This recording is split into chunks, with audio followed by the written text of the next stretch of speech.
Arratsaldeon guztioi eta eskerrik asko etortzeagatik. Hoy nos acompaña en esta cuarta conferencia del ciclo Martes de Patrimonio una mirada a su estudio y conservación, Óscar González, para hablarnos del color que ha acompañado siempre a la humanidad. Hará un recorrido desde la prehistoria hasta nuestros días para conocer los elementos que han dado color a nuestro mundo. Tiene un currículum muy extenso, pero no me voy a centrar más que en unos pequeños datos para comentaros que Óscar González Mendía es licenciado y doctor en Química por la Euskal Herria Universitatea. Su área de especialidad es la química analítica y antes de dedicarse al estudio del patrimonio, investigó en campos como el análisis de drogas o la metabolómica. Algún día nos tendrás que explicar qué es eso, incluyendo estancias en Alemania y los Países Bajos. Desde 2015 imparte clases en el grado de Conservación y Restauración de Bienes Culturales de la Facultad de Bellas Artes de la Euskal Universitatea. Es entonces cuando surge su interés por divulgar sobre el binomio ciencia y arte. Así, estos últimos 10 años ha compaginado la labor docente e investigadora con la divulgativa, bien sea mediante artículos, charlas o intervenciones radiofónicas. Colabora habitualmente con la Mecánica del Caracol de Radio Euskadi y Norteko Ferrocarrila de Euskadi y Ratia y otros programas. En 2020 publicó el libro titulado ¿Por qué los girasoles se marchitan? Y les dejo con Óscar, que seguro que nos dará un montón de datos con su conferencia. Muchas gracias. Vale. Arratsaldeon. Vale. Eskerrik asko, Cristina. Bueno, muchas gracias por la invitación. Un placer estar aquí. Vamos a hablar un rato sobre el color. Y hace ya unos meses que Cristina me propuso dar la charla, entonces yo tuve que poner un título. Puse pero como avanzar linealmente como que es un poco aburrido, ¿no? Y empezar de la prehistoria e ir a la edad contemporánea, pues está muy hecho, pues lo vamos a hacer un poco al revés. Así que os voy a empezar presentando a este señor, que posiblemente no le conozcáis. Se llama Alex Mater y a principio del siglo XXI fue una de las personas más felices que existía en el mundo, porque estaba limpiando el trastero de su madre, un trastero de estos americanos, ¿no? Que levantas la cortina y ahí te encuentras cualquier cosa, pues encontró envuelto en papel 32 obras de Jackson Pollock. ¿Vale? No está mal. Así es comprensible su cara de felicidad.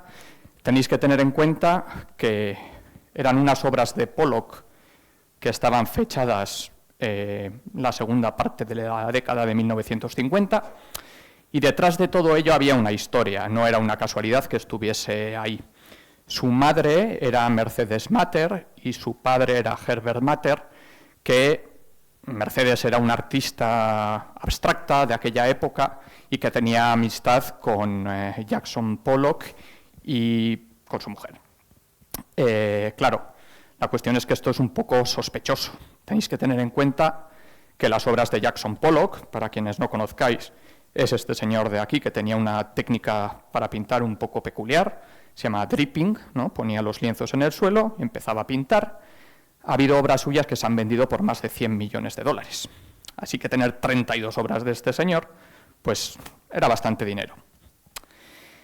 Llevaron algunas obras a hacer un análisis químico y se encontraron un pigmento que popularmente se conoce como el rojo Ferrari, porque era un pigmento que se utilizaba para pintar las carrocerías de los Ferraris a principios de los años 90. En principio no debería de ser tan sospechoso, porque Pollock es un artista contemporáneo, bueno, porque no va a haber pintura que se utilice en los Ferrari. El compuesto en cuestión es este de aquí, esa sería la estructura química. El problema es que el pigmento se inventó en 1974 y se empezó a comercializar en 1983. Jackson Pollock murió en 1958 en un accidente de tráfico, precisamente. Por lo tanto, la autenticidad de esas obras está muy, muy en entredicho, ¿vale? O sea que, bueno, pues este señor ya no tiene tanto dinero como se pensaba. Y de eso es de lo que os voy a hablar hoy, especialmente, de los pigmentos. Os he empezado a hablar de un pigmento contemporáneo que se empezó a comercializar en 1983. Pero los pigmentos nos han acompañado a los seres humanos a lo largo de toda nuestra historia. Existen pigmentos naturales, pigmentos artificiales, pigmentos de origen animal, vegetal, mineral. Sin duda, un antes y un después en la síntesis, en la creación de pigmentos, sucedió en 1856. Un inglés que solo tenía 18 años, estaba en sus vacaciones de Semana Santa, fue al laboratorio porque estaba trabajando en la síntesis de una molécula que se llama quinina, que era un fármaco para curar la malaria. Estamos en 1856, la quinina entonces se lograba solo de forma natural, de una especie de árbol, y era muy importante conseguirla pues, de una forma más rápida y económica para poder curar esta enfermedad. Bueno, le salió mal el experimento, pero lo que creó fue el Malva de Perkin. Pensad, 18 años, vio una sustancia morada y lo que se le ocurrió es cogerlo y fue a patentarlo. Y se hizo millonario inmediatamente. Y eso fue un antes y un después, no solo en el ámbito artístico, fue algo que catalizó la síntesis de compuestos orgánicos en general. También me vale para el ámbito farmacéutico, por ejemplo. Pero ahí tenéis, por ejemplo, ese color, ese morado, que es una muestra tenida en 1860. Es un compuesto estable, que enseguida se hizo muy popular, la reina de Inglaterra lo empezó a vestir. Y a partir de ahí, como digo, eso fue la chispa que hacía falta para que se empezasen a sintetizar más compuestos. Esto es lo que llamamos química orgánica sintética. Son compuestos orgánicos que se generan de compuestos mucho más sencillos, pues derivados del petróleo, del alquitrán. Son cosas que podemos conseguir de una manera relativamente fácil, económica, para generar compuestos que no existen o en algunas ocasiones compuestos que existen en la naturaleza pero que somos capaces de replicar. Partimos de algo relativamente barato y hacemos algo que en ese momento era muy caro. Pero aunque la síntesis orgánica, digamos que pues en aquel momento lo petó y empezaron a vender un montón de colorantes que han llegado a nuestra época, el pigmento rojo que os he enseñado, el rojo Ferrari, también es un compuesto orgánico, también se han seguido logrando pigmentos dentro del ámbito de la química inorgánica, ¿vale? La de los minerales, para así entendernos. Un caso muy curioso es el de este señor que tenéis aquí, que descubrió un nuevo pigmento azul, nada más y nada menos que en 2009, cuando pensaba que ya estaba todo inventado. Y también fue un caso de serendipia, esas cosas que suceden cuando estás buscando otra cosa y de repente te encuentras algo, lo mismo que le pasó a Perkin, pero 150 años después. Un estudiante suyo estaba intentando generar nuevos conductores para la electricidad. Ya sabéis, hoy en día, ¿no?, con todas las aplicaciones electrónicas, pues necesitamos conductores. De nuevo, estaban probando, metieron diferentes materiales, manganeso, itrio, indio, en un horno a 1200 grados, una chapuza, pero quedó un polvillo azul, ¿vale? El supervisor del laboratorio, el señor que tenéis en la imagen, que había trabajado para la industria química, para DuPont, enseguida vio que podría tener una utilidad. Igual que Perkin, cogió el pigmento y lo patentó, ¿vale? Hoy he leído la patente por si acaso y el estudiante que lo hizo también está en la patente, ¿vale? Por lo menos le tuvieron en cuenta. Se llama, no sé cómo deberíamos pronunciarlo, INMN Blue, porque tiene itrio, indio y manganeso, ¿eh? Y es un azul que en principio es muy estable y todavía no he visto que haya tenido un gran éxito, pero sí que hay artistas que lo están utilizando. Pero si hablamos de síntesis de compuestos que utilizamos como pigmentos en el siglo XXI, el caso más curioso y que más recorrido ha tenido, sin duda, es el de este compuesto. Este compuesto es el Vantablack y pasa por ser el negro más negro que existe. Ya sabéis que los materiales negros lo que hacen es absorber la luz, no reflejan apenas luz y por eso son oscuros. Este material absorbe un 99,965% de la luz. Eso que ese señor tiene en la mano no es una esfera ni un plato, es un bol. Lo que pasa que como es tan oscuro, perdemos el sentido de la tridimensionalidad. Digo que esto ha dado mucho juego porque ha sido un pigmento polémico. Realmente estos simplemente son nanotubos de carbono, ¿vale? Su composición química es muy sencilla, solo carbono. Sencilla en cuanto a los elementos que tiene. La forma ya es compleja, es como un tubo y curiosamente en la naturaleza encontramos un paralelismo. Hay unas aves del paraíso que tienen unas plumas que hacen algo similar, con otra estructura diferente. Lo que hacen es atrapar la luz, no dejan que salga y por lo tanto es también oscura. Y de esa manera pues el resto del plumaje destaca muchísimo más. La polémica con este pigmento vino cuando uno de los artistas contemporáneos más conocidos, Anish Kapoor, compró los derechos para utilizarlos en el mundo del arte.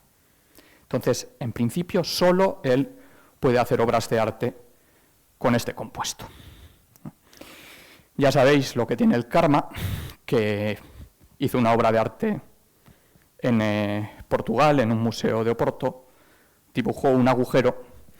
Un espectador que estaba en el museo pensaba que estaba pintado en el suelo, que no había profundidad y se cayó dentro. ¿Vale? El titular de esta página web dice que un hombre cayó en un pozo infinito.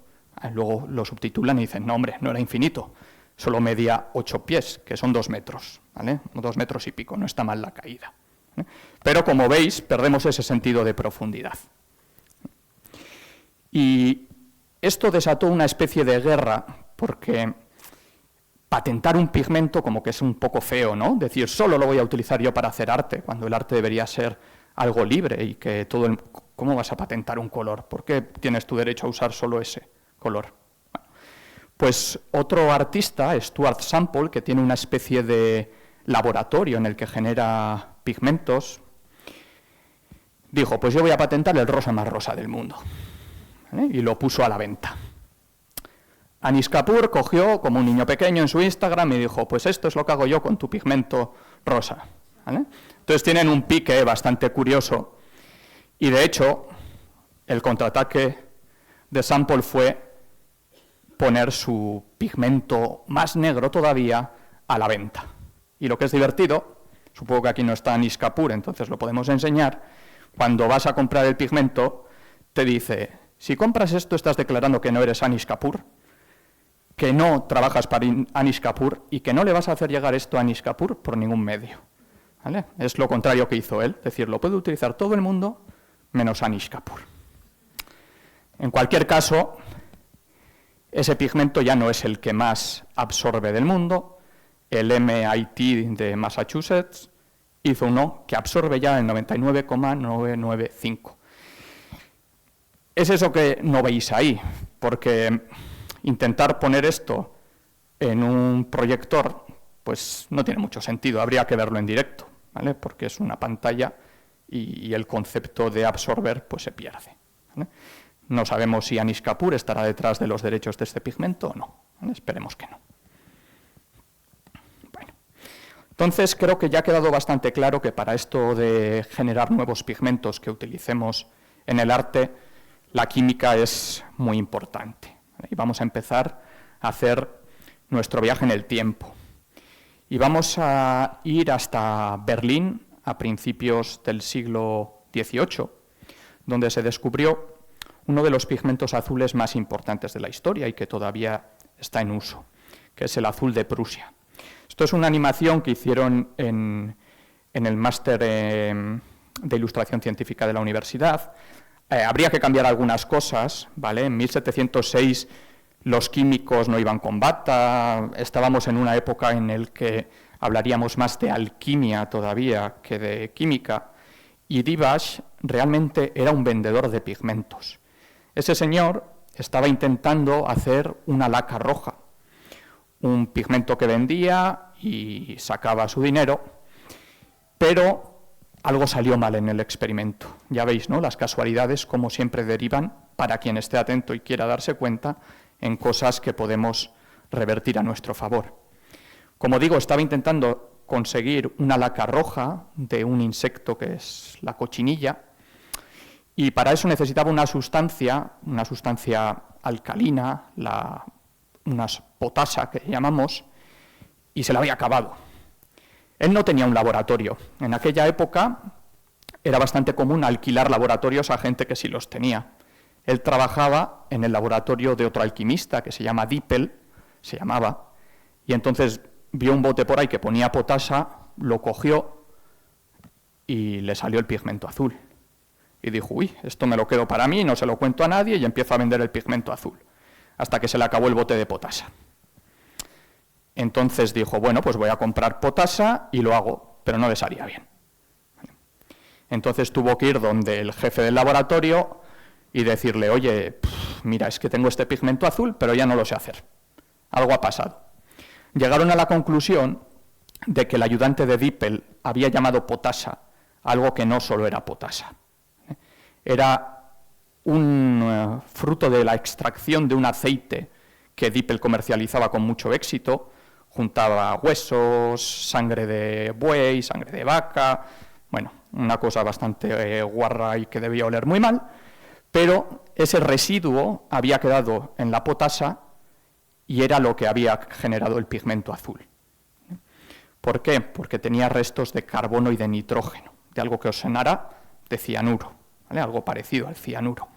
Y era eso lo que estaba reaccionando con los compuestos Canadia-Divash. Bueno, pues fueron capaces de repetirlo, hicieron dinero durante una época, pero bueno, por cosas que no proceden, Dippel acabó en la cárcel, le robaron la receta y se hicieron ricos otras personas.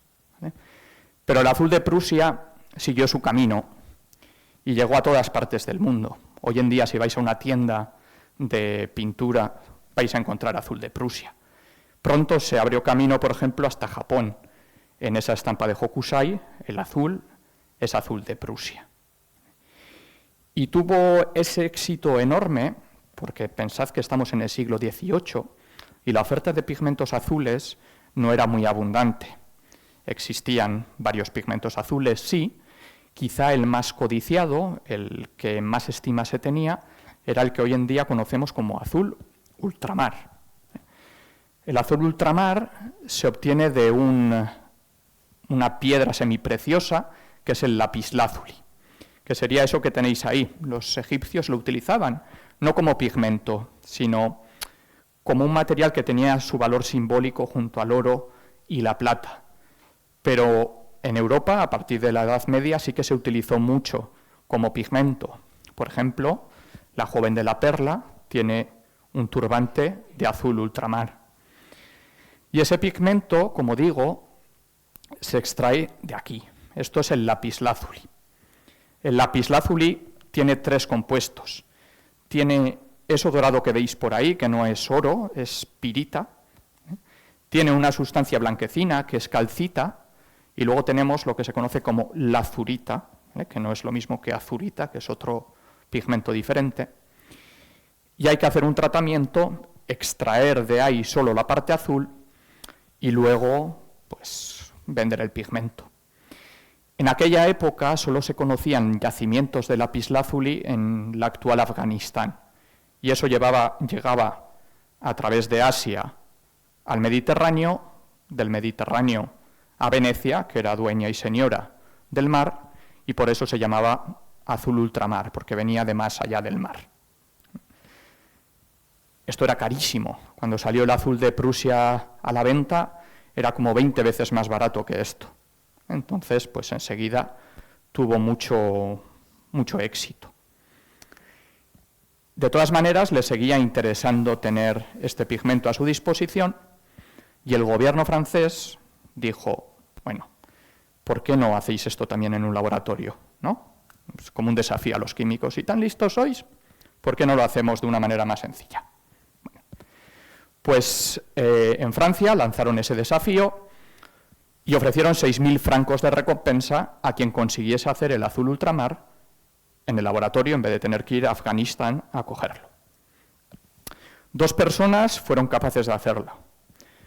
Uno que trabajaba en Francia y otro que trabajaba en Alemania. No está muy claro quién lo hizo primero, pero bueno, el premio, se lo llevó el francés. Le dieron 6.000 francos de 1828. Aquí estamos hablando de química ya, ¿vale? Ya se han establecido los principios para que la química sea una ciencia propiamente dicha. En Francia, Antoine Lavoisier murió en la Revolución Francesa y es el que consideramos el padre de la química moderna.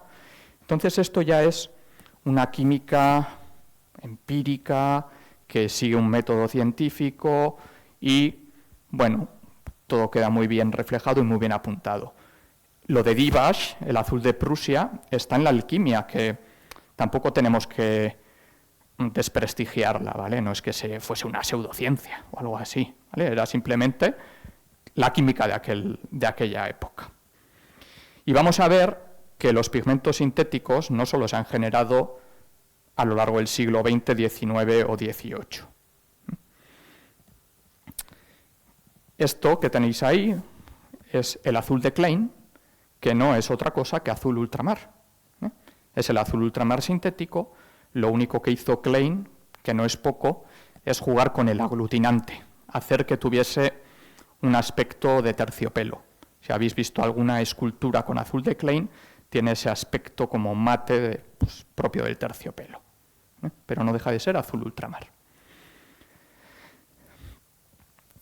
Un caso muy similar a este es el del siguiente compuesto del que os voy a hablar.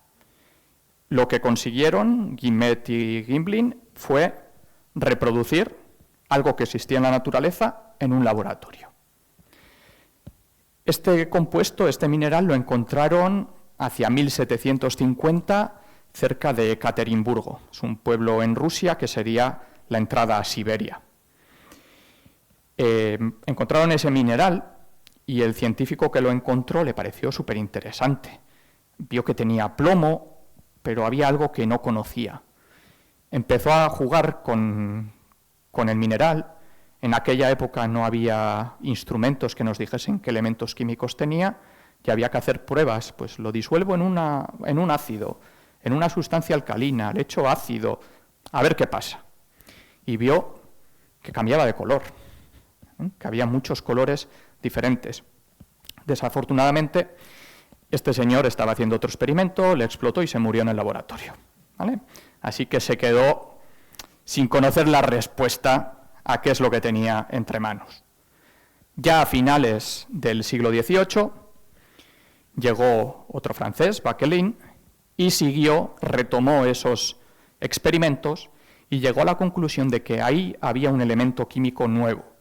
Y como ofrecía todo un arco iris de colores, pues dijo, lo vamos a llamar cromo, que en griego significa color.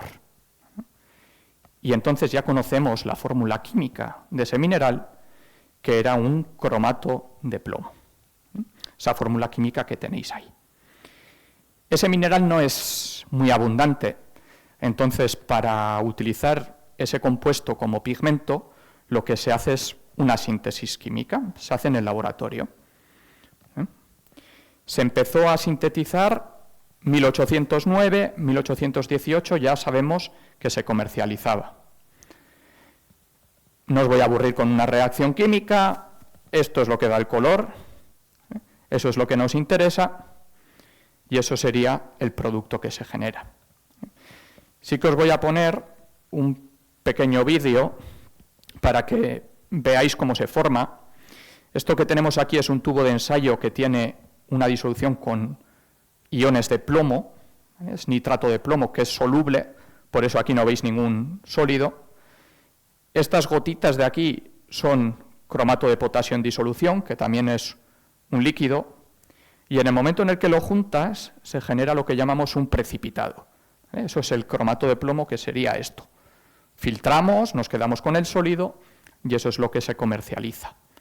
Y eso es, por ejemplo, lo que ha dado colores a muchísimas obras del siglo XIX, entre ellas los famosos girasoles de Van Gogh.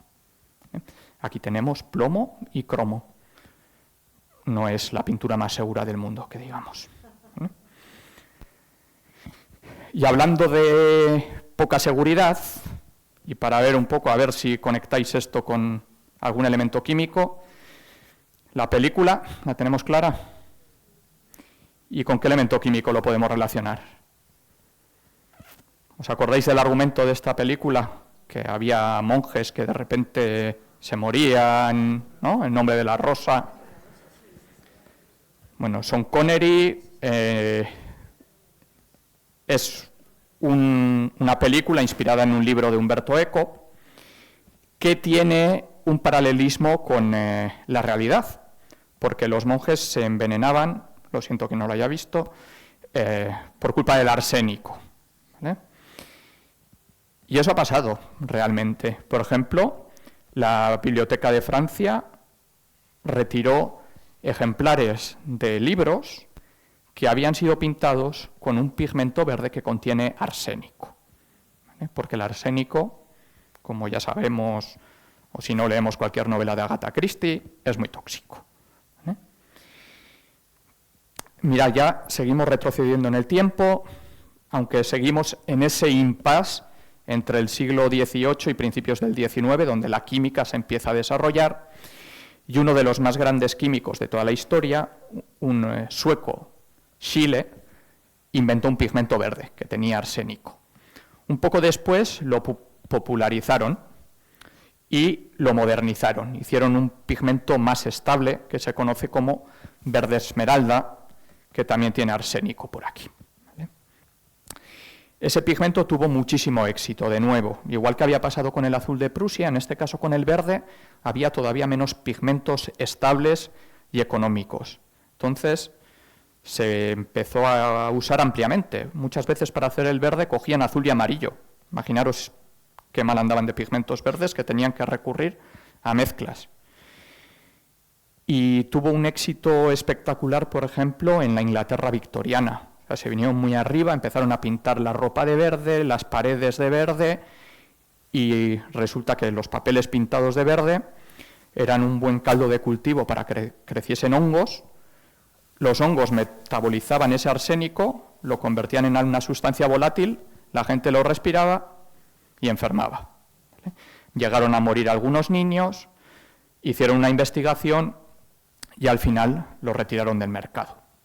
De hecho, siguió teniendo un uso, y es que se empezó a usar como matarratas. Así que, pues usarlo como pigmento no parecía muy adecuado, ¿verdad?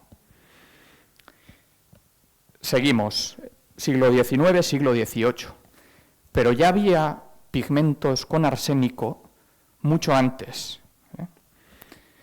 Mirad, esa obra es de Tintoretto, siglo XVI, y esa banda amarilla que veis tiene un pigmento que se llama oropimente orpimente. Tiene arsénico y tiene azufre.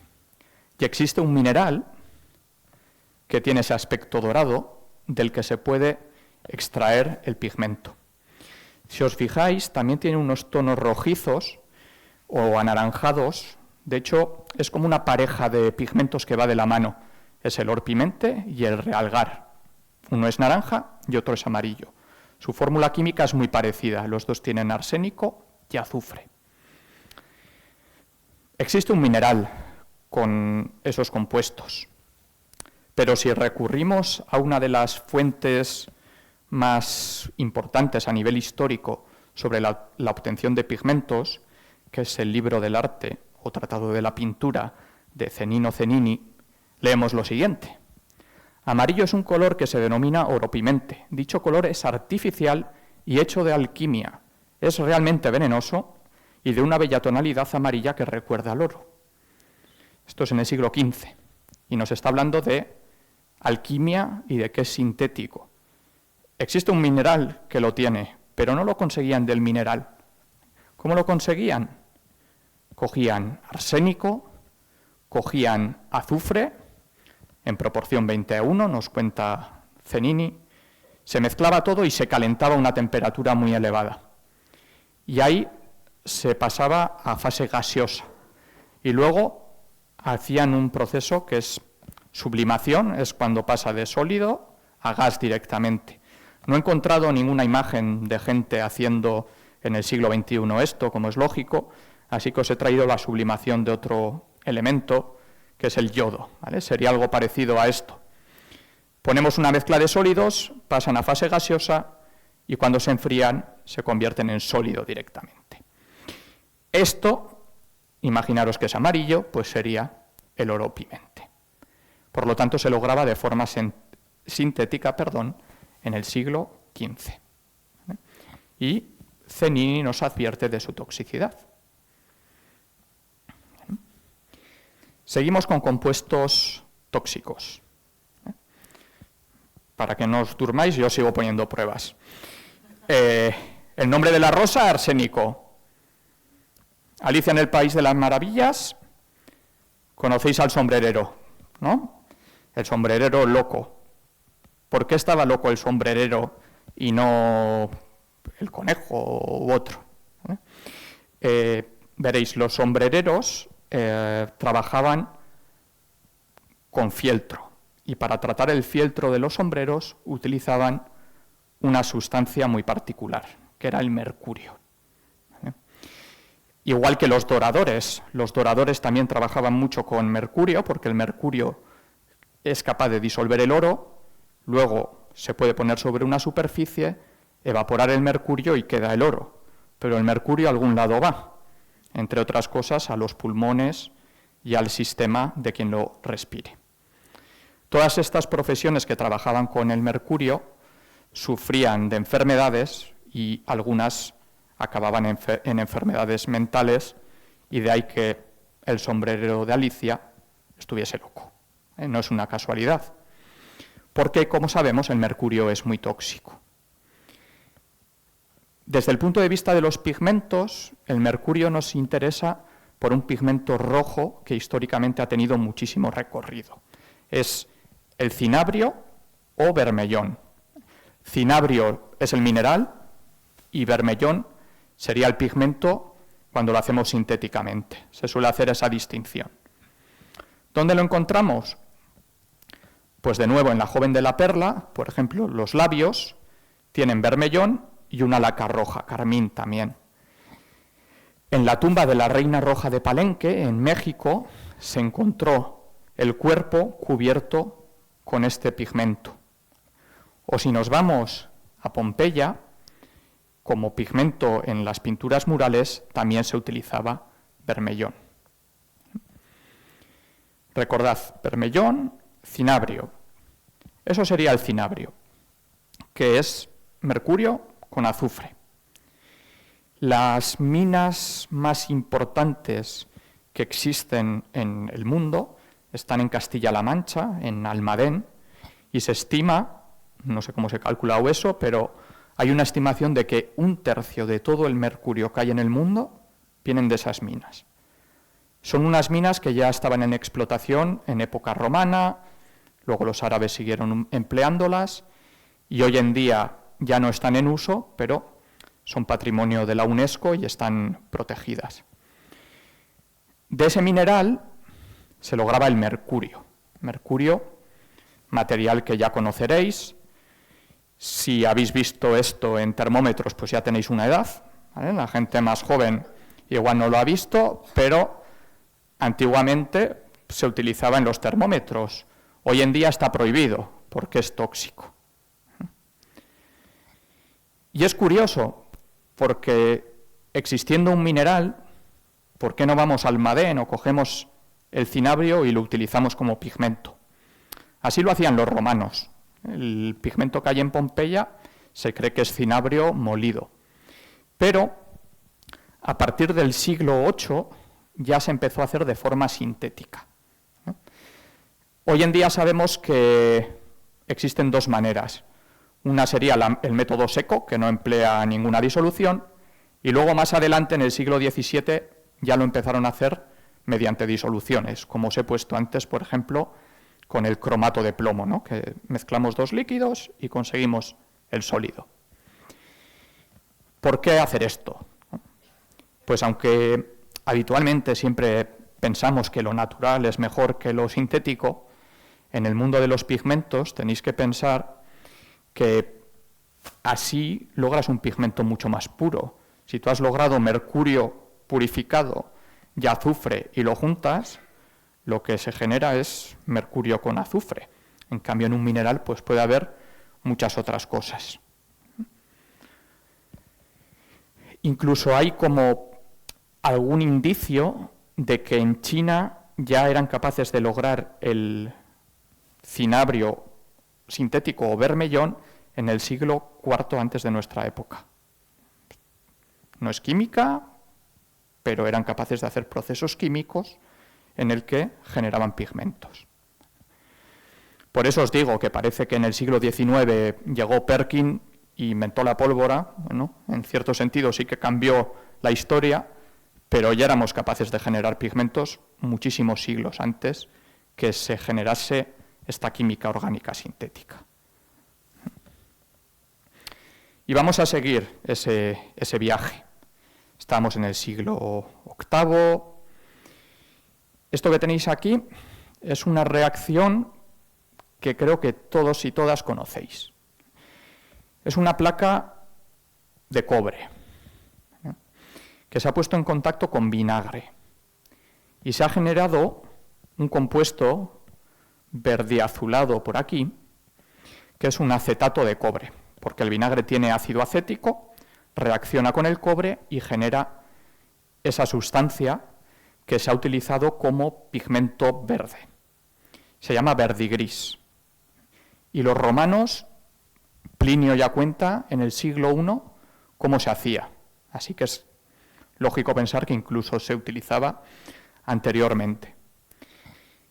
Y digo que creo que habéis visto esta reacción o una muy similar, porque esto es lo que le pasa a las estatuas de cobre o de bronce que están expuestas a la contaminación atmosférica.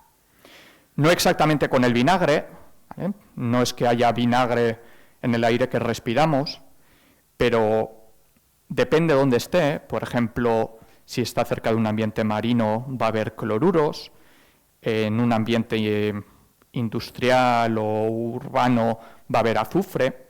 Hay diferentes sustancias que reaccionan con el cobre para generar esta pátina verde.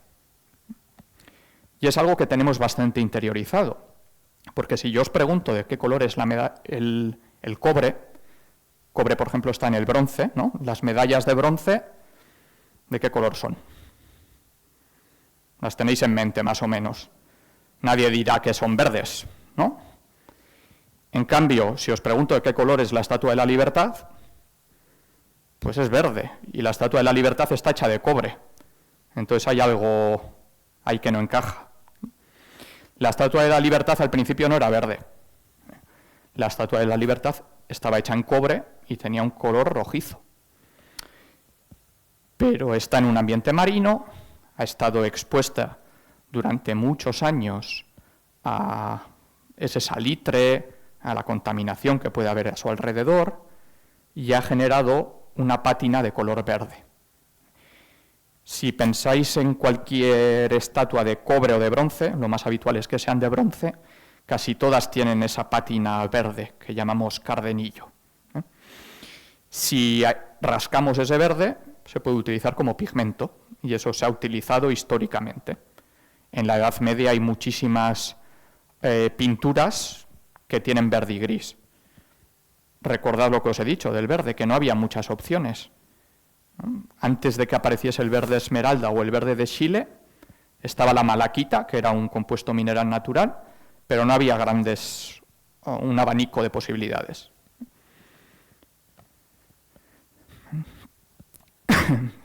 Y aunque me vuelva a saltar ahora aquí a la época más contemporánea, no podía evitar traeros esta obra, que es una obra de Andy Warhol más o menos, y se llama Oxidation Painting. Tiene una pintura que contiene cobre, y no sé si os podéis imaginar cómo se logra esto. Otro nombre para las pinturas es peace painting. ¿Vale? Entonces dicen que Andy Warhol, cuando organizaba las fiestas en su casa, pues a sus amistades les decía, bueno, cuando tengáis que ir al baño, pasad por ahí que tenemos una pintura sobre la que podéis miccionar, y generaba estas obras de arte. Dicen las malas lenguas que era una especie de vacile precisamente a Jackson Pollock, que hemos visto al principio, que pintaba de esa manera tan peculiar. Bueno, cobre reaccionando con orina para generar ese verde. Y algo muy, muy parecido al verdigris, no al pis de Andy Warhol, ¿vale?, se hacía para lograr el pigmento más importante de la historia, que es el blanco de plomo. Digo que es el pigmento más importante de la historia porque todo artista tiene en su paleta el blanco, además de para pintar los blancos, para controlar las tonalidades de cualquier otra pintura. Y durante muchos, muchos siglos se ha utilizado un pigmento que, como digo, se llama blanco de plomo o albayalde. Sería este pigmento de aquí que se lograba poniendo plomo en contacto con vinagre. Y esto ya se conoce desde la época de los antiguos griegos. El siglo IV a.C., como mínimo, ya hay vestigios, y a veces nos olvidamos de otras civilizaciones, ¿no? Siempre pensamos que Occidente hemos sido los primeros en hacer todo. Hay pruebas de que, por ejemplo, en Asia ya hacían este tipo de reacción en el siglo X a.C. No igual para hacer pintura, pero sí para hacer maquillaje.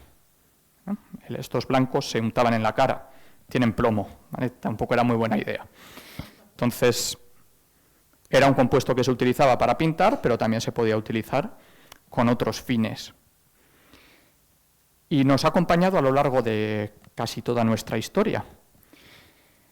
La imagen que tenéis a la izquierda es un retrato de lo que conocemos como retratos del Fayum, del Egipto, pero ya el Egipto conquistado por Roma. Este en concreto es del siglo II, después de nuestra era.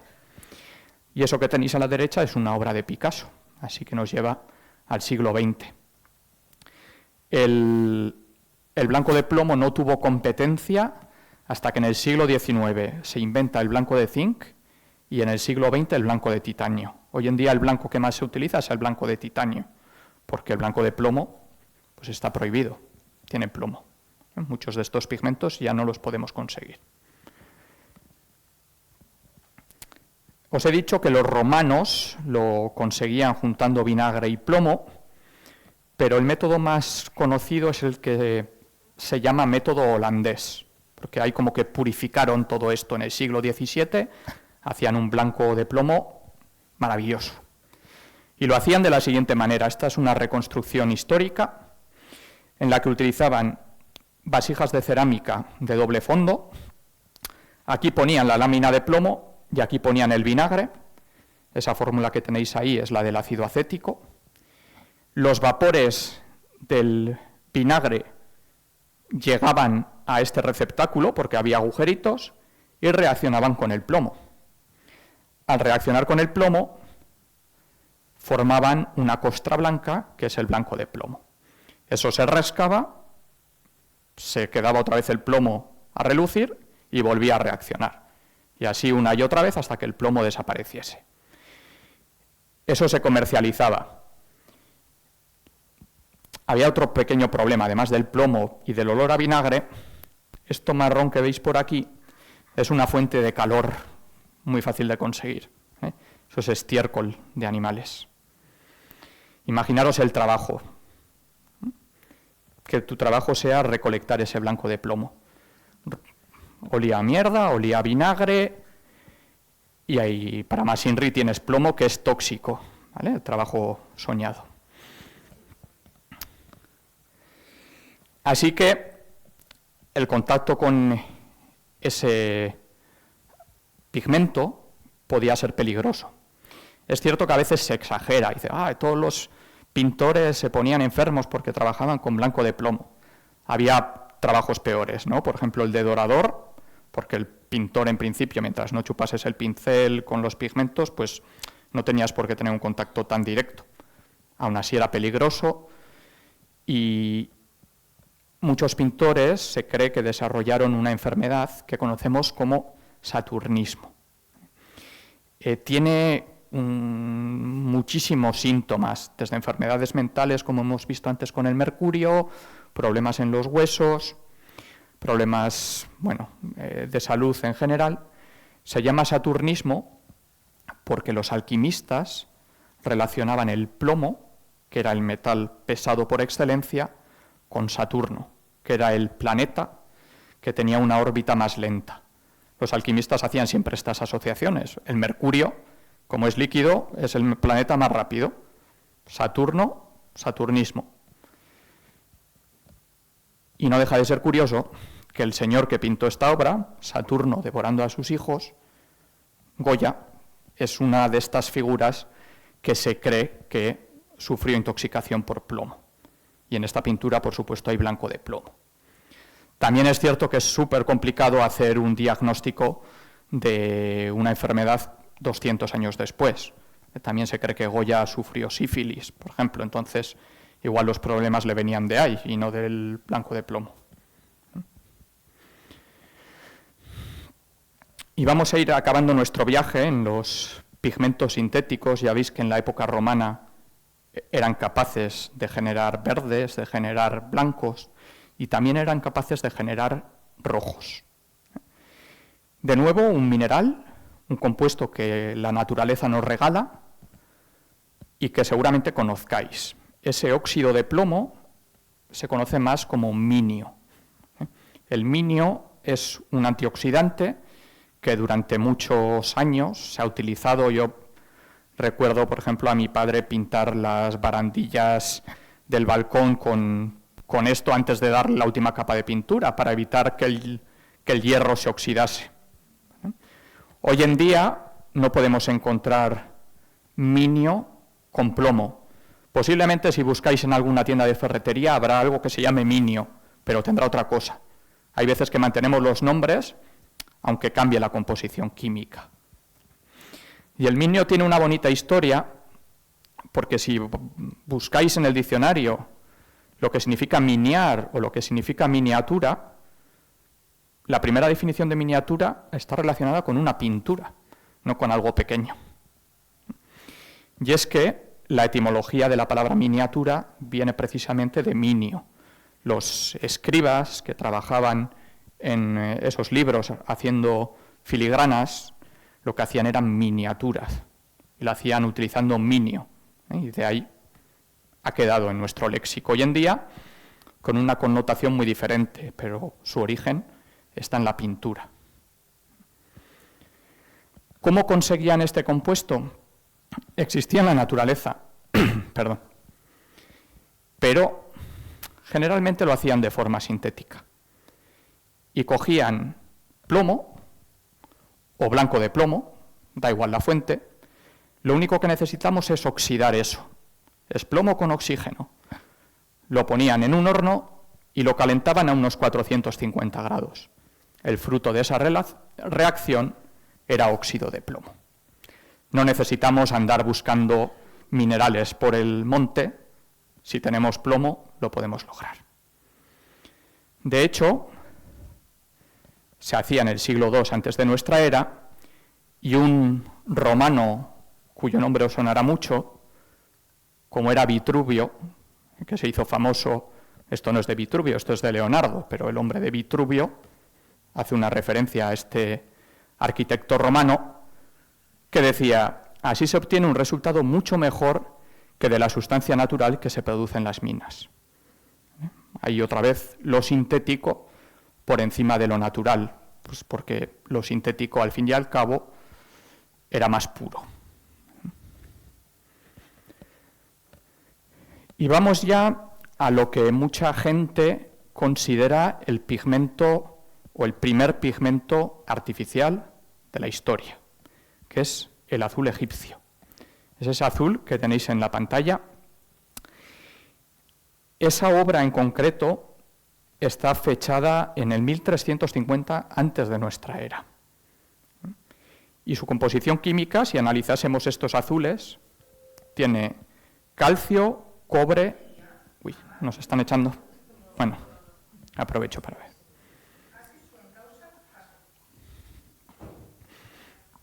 Bueno, decía que tiene calcio, cobre, silicio y oxígeno.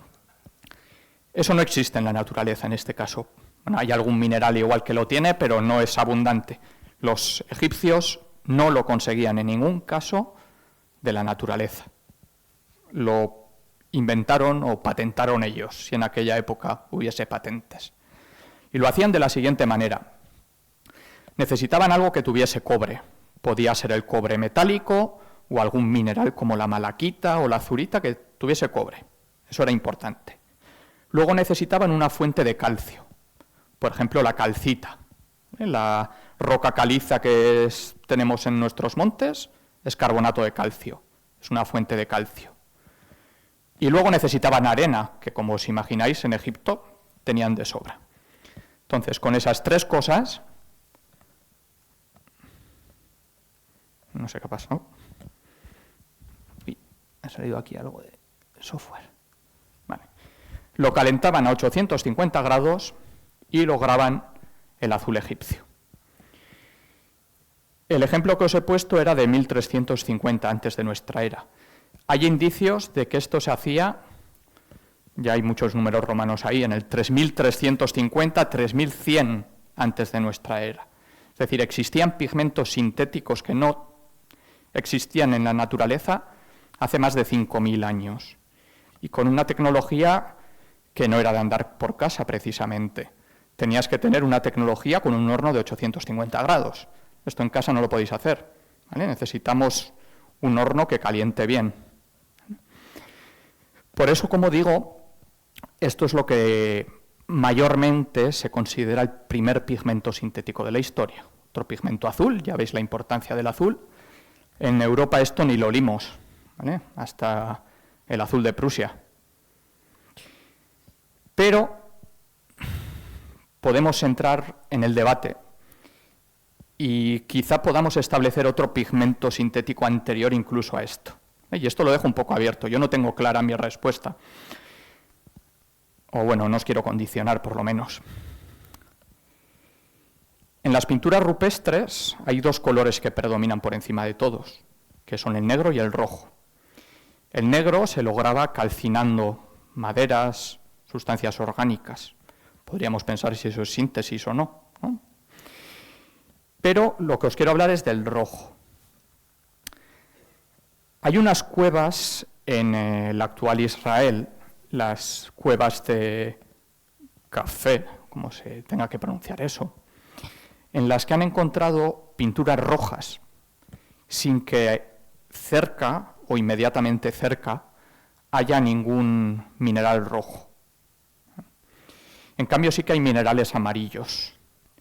Minerales amarillos que son unas sustancias que llamamos hidróxidos óxidos de hierro, como por ejemplo la goetita, que es un compuesto amarillo, un pigmento amarillo que se sigue utilizando en la actualidad, que responde a esta fórmula. Si calentamos ese compuesto, pierde el agua, cambia su estado de oxidación y se convierte en eso, que es la hematita. Entonces se piensa que en esas cuevas, hace 90.000 años, nuestros ancestros muy ancestros, no eran casi, bueno, no era ni el hombre moderno, o ser humano moderno, cogían minerales amarillos, los calentaban y utilizaban el color rojo. La razón es simbólica posiblemente. El negro y el rojo, negro, rojo y blanco, son los primeros colores que empezamos a usar. Igual no les interesaba el amarillo y querían utilizar el rojo. En cualquier caso, parece que esto se hacía hace 19.000 años y podría ser, si todos estos resultados que desatan cierta controversia, porque es bastante difícil de demostrar cuál era el objetivo, si eso se hizo de forma voluntaria o fue por casualidad, podrían haberse hecho hace 90.000 años, nada más y nada menos. Esto es algo que seguimos haciendo hoy en día. Por ejemplo, los aborígenes australianos calientan sus pigmentos amarillos para conseguir pigmentos rojos. O si vamos a comprar pigmentos y vemos siena tostada, una siena tostada es una siena que está calentada para lograr unos colores más rojizos. Es una química muy sencilla en la que simplemente estamos deshidratando y oxidando el material.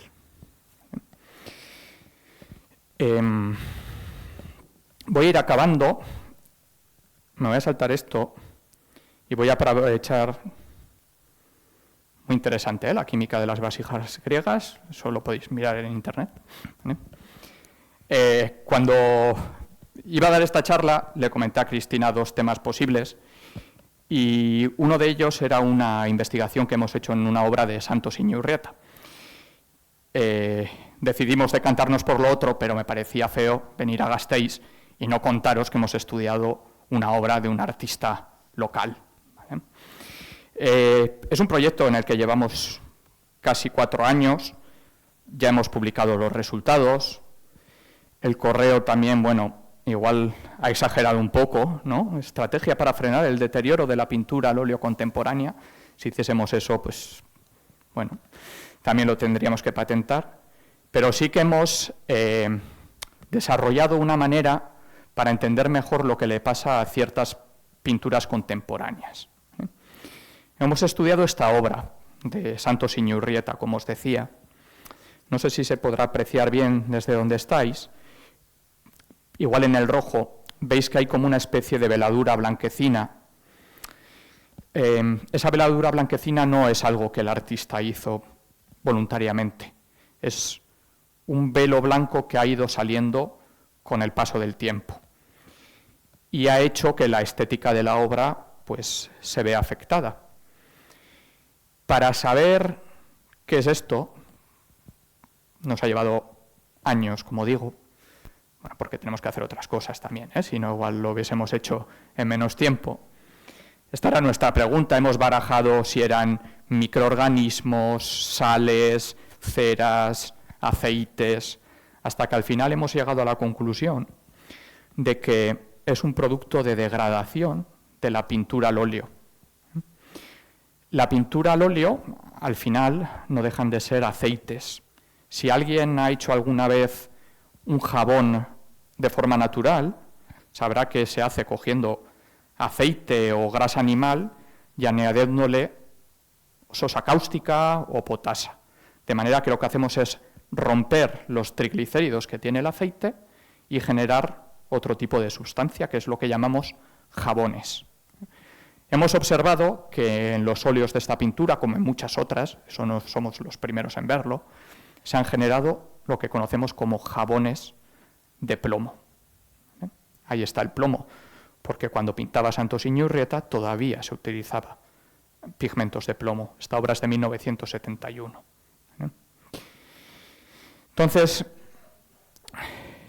en este caso, y lo traigo a colación, porque os he hablado de pigmentos con plomo, os he hablado del minio, os he hablado del blanco de plomo, también el amarillo de cromo, hay otro que es el amarillo de plomo y estaño, hay muchísimos pigmentos con plomo. No habíamos encontrado ningún pigmento con plomo. Nos estamos chiflando por saber de dónde venía esa fuente de plomo. Hasta que al final llegamos a la conclusión de que el plomo venía añadido en el aceite, porque el plomo es un secativo y hace que el aceite se seque antes, porque si hacemos una pintura al óleo tenemos que esperar hasta que se seque.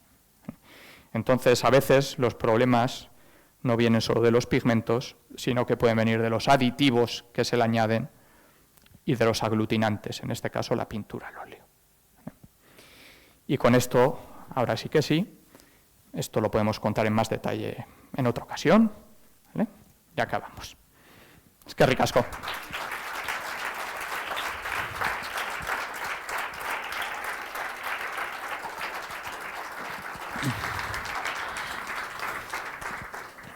Mis gafas. Eskerrik asko, Óscar. Bueno, a mí me ha parecido súper interesante. Yo creo que a todas las restauradoras que estamos aquí nos has descubierto un mundo que ya lo conocíamos, pero todavía lo hemos descubierto más. ¿Tenemos tiempo para algunas preguntas? ¿Alguna pregunta?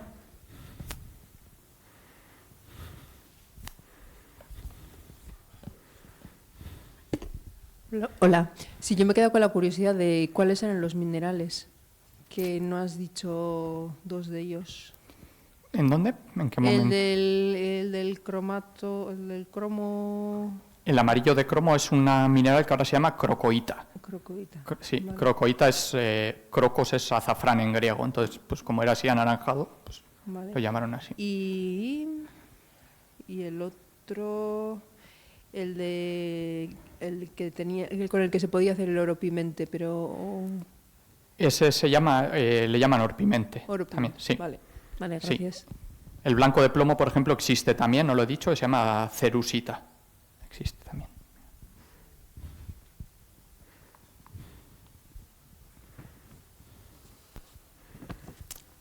Tengo más diapositivas, si queréis. O sea, que, por si acaso. Son las 8, perfecto, a la hora prevista. Bueno, pues nada, muchísimas gracias, eskerrik asko. Recordaros que, un aplauso.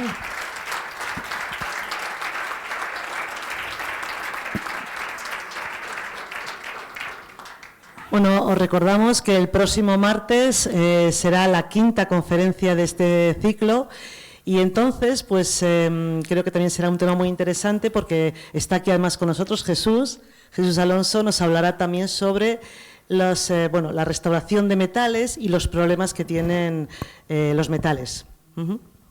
Os esperamos. Muchas gracias.